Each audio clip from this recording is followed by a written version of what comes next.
God raised up King Nebuchadnezzar to whack Jerusalem. He raised up Cyrus to whack Babylon. He raised up the Greek Empire to whack Cyrus's group, but not Cyrus, but his the Persian Empire. I got to put the word Persian in there, it's hard for me to remember. He raised up the Romans. He says right back here, languages and nations. He said, I raise up every nation and I give it its boundaries, when it's to be born and when it's done. Also, right here, when they wrote the book of Acts, I should put the books in here on this. When he wrote the book of Acts, when God writes the book of Acts, he tells us again, he reiterates that God raises up the nations and he brings them down. So the United States is brought about whenever God starts it, and the United States will come to an end whenever God brings it to an end. And as an interesting point, we're really concerned right at this time of the year, 60 more days, we have to vote for another president to run this nation.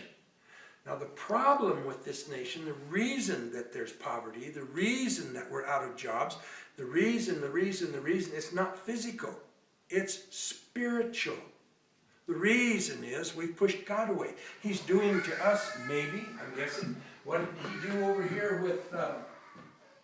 with Samson? He enslaved the people to the thing they worshiped.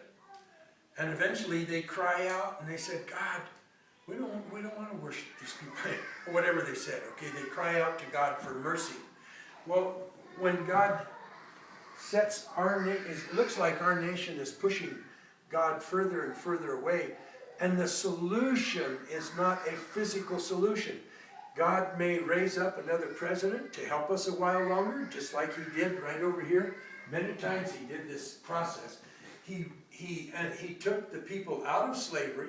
Over here, they're enslaved again because they walk away from him. Next generation walks away. So he enslaves them to what they worship. What do we worship? Our government. Maybe we need a rotten government to teach us. We got one. Anyway, however God is working with us, he's working with the United States. And the solution is not a better president. The solution is to turn to God and ask him to please be God over this nation and do what's best with us for our sake.